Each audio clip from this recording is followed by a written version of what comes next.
네, 여러분 즐거운 기술과정 시간입니다. 자, 이번 시간부터는 부모됨과 임신과 출산 배울 거예요. 선생님이 두 차시를 이번 주 하려고 학습지 2장, 네, 4번하고 5번 나눠 드렸는데 4페이지에 할 것과 과제가 좀 많아서 첫 시간에는 부모됨의 이해와 준비 이거 수업을 듣고 두 번째 시간에는 활동지와 설문지를 과제로 제출해 주시면 되겠습니다. 네, 요것만 할 거예요, 요것만. 자, 그러면 교과서 24쪽부터 같이 볼 건데요. 이번 시간에 꼭 알아야 될 거, 네, 부모됨의 의미를 알고 책임 있는 부모가 되기 위해서 필요한 역량을 탐색해서 부모됨을 준비한다 예요. 그래서 부모됨의 의와 네, 책임 있는 부모가 되기 위한 태도와 역량을 같이 알아보도록 할게요. 네, 교과서 24쪽 보면 어떤 부모가 좋은 부모일까라는 네, 그런 질문에 대해서 그 여성가족부에서 설문조사를 한 내용인데요. 자, 부모가 생각했을 때 어떤 부모가 좋으냐에 가장 많은 퍼센트를 차지하는 게 아이의 말을 잘 들어주고 대화를 많이 하는 부모라고 이야기를 했습니다. 거의 절반 정도가 네, 아이의 말을 잘 들어주고 대화를 많이 하는 이런 부모라고 생각을 했는데요. 자녀가 말하는 좋은 부모는 어떨까요? 네, 마찬가지로 아이의 말을 잘 들어주고 대화를 많이 하는 부모가 네, 가장 높게 나타났어요. 다소 이제 부모가 생각했을 때의 비율보다는 좀 낮긴 하지만 네, 함께 많은 시간을 보내는 부모까지 합하게 되면 네, 거의 비슷한 수준이라고 볼 수가 있겠습니다. 그러면 정말 자녀가 지금 좋아하는, 바라는 부모가 정말 좋은 부모인지 네, 공부를 통해서 알아보도록 할게요. 네, 방금 나와 있던 설문조사 결과를 바탕으로 해서 네, 활동지의 부모됨의 의미와 역할 그리고 역량에 대해서 생각을 해보시고 이제 학교에 와서 올 때 검사를 받도록 하겠습니다. 네, 그럼 부모됨의 이해와 준비를 크게 세 가지 챕터로 나눠서 이제 공부를 해볼 텐데 첫 번째가 부모됨의 의미와 중요성, 그리고 두 번째는 부모의 역할, 그리고 세 번째가 책임 있는 부모가 되기 위한 역량, 이렇게 해서 같이 배워보도록 할게요. 네, 그러면 25페이지 같이 보도록 하겠습니다. 네, 교과서 25페이지에는 네, 부모됨의 의미와 중요성에 대해서 나오고 있는데요. 최근에 사회에서 많은 이슈가 되고 있는 아동학대 문제들도 발생을 하고 있어서 우리 지금 많은 사람들이 이 부분에 관심을 가지고 있는데 우리도 그렇게 생각하잖아요. 아이를 낳는 게 다가 아니고 부모는 네, 이 아이가 정말 건강하게 성장해서 사회에 나가서 스스로 자립할 수 있는 아이로 키우는 게 부모의 전반적인 네, 부모됨의 의미라고 할 수 있고 그래서 자녀를 출산 그리고 건강하게 양육하고 교육하고 그리고 성장할 수 있도록 역할을 수행하는 것이 부모됨의 의미라고 볼 수 있겠어요. 25페이지에 보면 오른쪽에 작은 글자로 부모됨의 동기를 4가지로 이제 구분 지어서 적어 놓았거든요. 이게 이제 숙면적 동기라고 하는 것은 당연하다고 생각하는 거, 그리고 이타적 동기는 네, 자녀를 대가 없이 사랑하는 거, 그리고 이 자기애적 동기는 내 스스로 성장하고 성숙하는 거, 그다음 도구적 동기는 나의 이루지 못한 꿈과 네, 그런 것들을 자녀를 대신 성취하고자 하는 것에서 이제 시작된다라고 나오는데 어떤 동기에 의해서든 부모가 되면 네, 위에 있는 이런 것들을 잘 실천해 나가는 게 중요하겠습니다. 자, 그럼 부모됨의 의의를 개인적인 의의와 사회적인 의의로 구분해서 한번 보도록 할게요. 자, 교과서에는 개인적 의의라고 해서 부모라는 사회적 지위 획득, 그리고 인격 성숙과 자아 성장의 기회, 그리고 생명 창조의 기쁨과 성취감, 행복감과 정서적 안정감, 가계 계승 및 자아 확장감과 영속감 충족, 가족 결속력 강화 이렇게 나와 있고요. 사회적 의의에는 노동력 제공, 전통과 문화 계승, 그리고 사회 구성원 충원으로 사회 유지 및 발전에 기여, 저출산 문제 해결, 가정과 사회의 안정성 향상. 그래서 선생님 정리해 놓은 거에 사회적 의의는 큰 별반 차이가 없는 것 같고 사실 뭐 아기를 낳는 것에 대해서 뭐 사회적인 측면에서 낳는 거는 아니니까 개인적 의의가 더 중요하다고 생각하고 이걸 크게 세 가지로 한번 구분 지어 보았습니다. 네, 첫 번째가 정서적 동기라고 해봤는데요.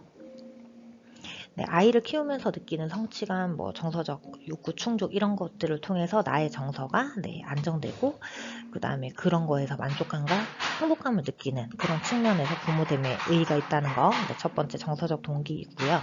두 번째는 과거에 현대사회보다는 과거에 뭐 대를 잇는다, 아니면 집안을 뭐 유지시킨다, 혹은 뭐 아이를 낳아야 어른이 된다라는 측면에서 봤을 때에 또 나타나는 개인적 동기 중에 하나, 전통적 동기가 되겠고, 그리고 아이를 낳는 것을 통해서 혈연 관계가 강화되는 혈연 유대적 동기라고 볼 수 있어요. 이 세 번째 것 같은 경우는 단순히 부모 자식 간의 사이에만 이런 혈연이 생기는 게 아니고, 아이를 낳게 됨으로써 이제 아빠 쪽의 가족, 그리고 어머니 쪽의 가족, 이렇게 다 넓은 범위의 친인척이 되기 때문에 그런 측면에서 더욱 돈독한 혈연 관계가 형성이 되고 강화가 되게 됩니다. 이렇게 해서 부모됨의 의의를 개인적 의의와 사회적 의의로 구분해서 알아보았습니다. 자, 학습지에 보면은 선생님 그 부모됨 의의해서 표 이제 두 가지 있고, 그 밑에 당구장 표시해서 나는 이제 부모가 되고 싶은가라고 이제 질문을 해 놓은 게 있는데요. 본인이 생각해 봐서 내가 나중에 아이를 낳고 싶고 부모가 되고 싶다 그러면 되고 싶다에 이제 박스 체크를 하시고, 그렇지 않으면 되고 싶지 않다에 체크를 하시고 각각 이유를 세 가지 적어 볼 수 있도록 하세요. 여기 이제 40년 뒤에 뭐 안 낳을 때 어떻게 되는지 생각해 보라고 했는데 너무 여기에 신경 쓰지 마시고 본인의 선택이니까 여러분들이 아기를 낳고 싶고 부모가 되고 싶다 그러면 되고 싶다에, 아니면 아니오에 체크를 해주시면 되겠습니다.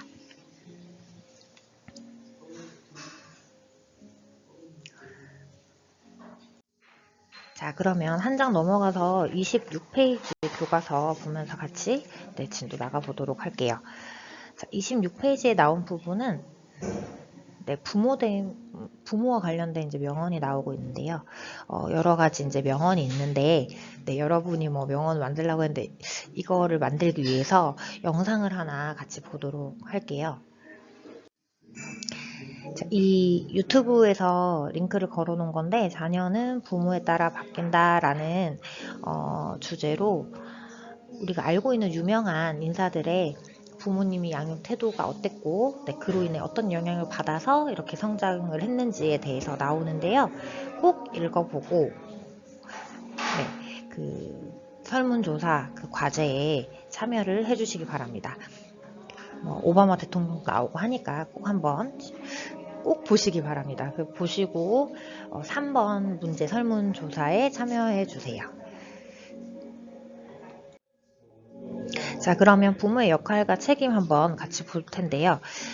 일단 가장 중요한 게 자녀가 안전하게 크도록 하는 거잖아요. 그래서 건강한 성장과 발달을 위해서 당연히 의식주를 제공을 해야 되고, 또 이제 안전한 환경도 마련해 주는 것이 필요합니다. 그리고 이 건강적인 측면에서 그렇다고 봤을 때 이런 안전한 환경과 의식주 제공이 중요한 만큼 정서적인 안정을 위해서 애정과 관심을 자녀에게 기울이는 게 필요하고, 그리고 또한 우리가 스스로 독립하고 자립할 수 있도록 교육을 적절하게 해주는 것도 필요하겠죠. 그리고 또한 인성 형성이 잘 될 수 있도록 도덕성도 길러주는 것이 매우 중요해요. 그래서 그 학습지에 보면 1, 2, 3, 4 동그라미 있는데 각각 해당되는 부분 필기를 해 두시면 될 것 같고요. 그 다음에 여기 나오는 것처럼 부모의 양육 태도와 자녀 인성, 교과서의 아랫부분에도 그림 1-13으로 나와 있는데 이 부분은 이제 글로 표현해 놓은 거라서 앞부분은 허용적 부모, 민주적 부모, 그리고 뒷부분은 방임적 부모와 권위적 부모에 대해서 각각 설명을 해보도록 하겠습니다. 교과서에 좀 잘못된 부분은 뒤에서 좀 수정을 하도록 하고요. 자, 먼저 허용적 부모부터 볼 텐데, 이 허용적 부모는 다른 말로 과잉 보호적 태도의 부모라고도 해요. 당연히 이제 너무 많은 거를 그 통제 없이 허락을 하고, 그리고 본인은 이제 사랑과 관심을 갖는다고 하지만 스스로 할 수 있는 일까지 대신 해줌으로써 자녀가 스스로 성장하는 것을 좀 방해하는 또 문제점이 생기기도 합니다. 그래서 간혹 뭐 정서적 성숙이 느려진다든지 의존적이고 책임감이 부족한, 그리고 이게 좀 심각해지게 되면 버릇없는 아이로 자랄 확률도 있기 때문에 이 허용적 부모인 경우 같은 경우는 통제도 좀 할 줄 아는 그런 역량을 길러야 되겠죠. 그리고 두 번째, 우리가 가장 이상적이고 되고 싶은 부모 유형이라고 볼 수 있는데요. 민주적 부모입니다. 또 다른 말로 권위적 부모라고도 하고, 뒤에 나오는 권위주의적 부모하고 좀 다르기 때문에 잘 보시면 되는데, 이 민주적 부모의 가장 큰 특징은 애정도 주지만 통제도 같이 하기 때문에 무조건 허용해 주는 게 아니라 타협을 통해서 의사결정을 할 수 있도록 도와준다라고 볼 수 있어요. 그래서 자녀가 나의 소유물이 아니고 독립된 인간으로서 생각을 하기 때문에 이 과정에서 타협하고 이제 의사결정을 스스로 하는 과정에서 자녀가 독립성을 기르고 자율성과 책임감이 발달을 하게 되고, 또한 부모는 이제 나를 믿어주고 나의 의사를 존중해준다라고 생각하기 때문에 정서적으로 매우 안정될 수 있는 가장 그 이상적인 부모 유형이라고 볼 수 있습니다. 세 번째는 방임적 부모인데요. 허용적 부모와 완전 반대라고, 민주적 부모와 완전 반대라고 생각하시면 돼요. 자, 자녀에게 규칙이나 통제가 없고 게다가 무관심한 태도까지 보이기 때문에 어떻게 보면은 되게 자유로울 것 같기도 하지만 이 한 번도 통제를 받거나 관심, 사랑을 받아본 적이 없어서 통제력이 낮을 뿐만 아니라 누군가 옆에서 조금만 통제를 가하게 되면 공격적이거나 권위를 무시하는 그런 행동을 보이기도 하고, 갑작스러운 또 애정이나 관심을 보이게 되면 저 사람은 왜 이럴까라는 생각으로 자기 방어적인 태도를 가질 수도 있어요. 그래서 이제 이런 방임적 부모의 유형이 어떻게 보면 양육 태도에서 최악이라고 이렇게 볼 수가 있습니다. 자, 다음은 권위적 부모 유형인데요. 권위주의적 부모 유형인데요. 권위적 부모와 권위주의적 부모는 좀 다른 거죠.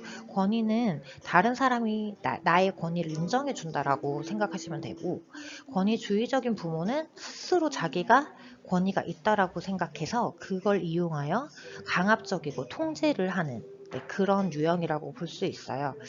그래서 이런 부모님들이 드라마에서 좀 자주 나오는데, 혹시 뭐 스카이캐슬 같은 거 본 적 있는지 모르겠지만 거기 나오는 변호사, 그 아빠가 가장 대표적인 이런 권위주의적 부모라고 볼 수가 있죠. 그래서 아이들의 의견을 전혀 수용하지 않고 본인이 정한 규칙과 방식대로 아이를 키우려고 하는 그런 경향이 있고, 어릴 때는 당연히 이제 부모님의 의견을 이제 따라서 하기 때문에 소극적이고 수동적이고 이런 행동을 보이기도 하는데, 이제 점점 자라면서 반항적인 행동을 보이기도 하는 게 이 권위주의적 부모의 양육 태도에서 자란 아이들의 특징이라고 볼 수 있습니다. 자, 이것을 총 4가지 구분을 해서 이제 그래프로 만들어 봤는데, 이 그래프가 이제 애정과 통제가 어느 정도를 차지하느냐에 따라서 이제 나뉘게 돼요. 자, 첫 번째가 애정은 높지만 통제가 거의 없는 허용적 부모. 그 다음에 애정과 통제가 반반씩 높은 민주적 부모. 그리고 애정은 없고 통제도 없는 아예 무관심한 방임적 부모. 그리고 애정은 없고 통제만 있는 권위적 부모. 그래서 선생님이 이 시험 문제에 이 그래프만 놓고 뭐 A, B, C, D 이런 식으로, 그리고 해당되는 부모의 유형 특징이라든지 아동의 특징을 찾아보라고 하면 이거 보고 이제 구분할 수 있으시면 되겠습니다. 자, 그러면 결론적으로 이 바람직한 부모의 양육 태도는 가장 중요한 게 애정과 통제가 반반씩 있는 게 중요하고, 더 중요한 건 일관성 있는 태도예요.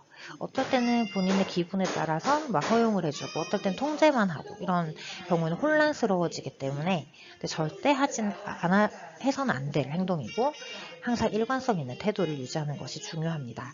그리고 또한 부부가 같이 양육을 한다라고 생각하고, 한 사람의 뭐 책임이라고 하지 말고 같이 양성평등한 태도를 가지는 것이 중요하죠.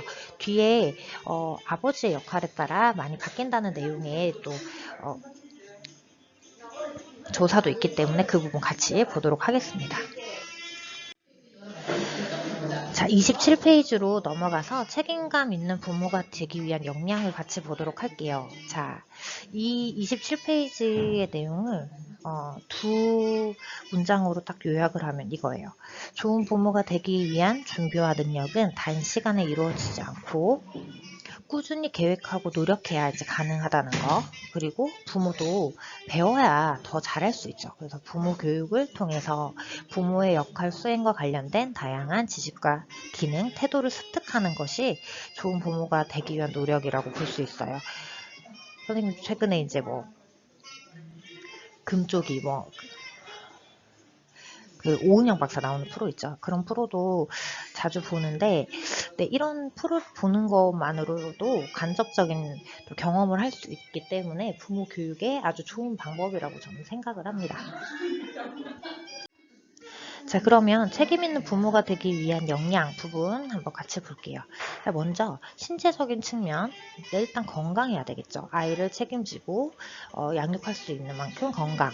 그 다음에 경제적인 측면, 우리가 아이를 키우는데 많은 비용이 들잖아요. 네, 그래서 양육하고 교육하고 독립할 때까지 지원할 수 있는 경제적 지원적인 측면, 그리고 아이를 이해하고 그 아이가 잘못된 것들도 뭐 인내심을 가지고 기다려줄 수 있고, 그 다음에 베풀고 헌신할 수 있는 정신적인 측면, 그리고 사회적으로 성인으로서 역할을 다 할 수 있고 자녀의 양육으로서 변화되는 이 삶을 받아들일 수 있는 사회적 측면, 그리고 아까 계속 얘기했지만 부모 교육을 해서 아이를 잘 키울 수 있는 지식이 있도록 지적 측면, 이렇게 해서 5가지로 역량을 한번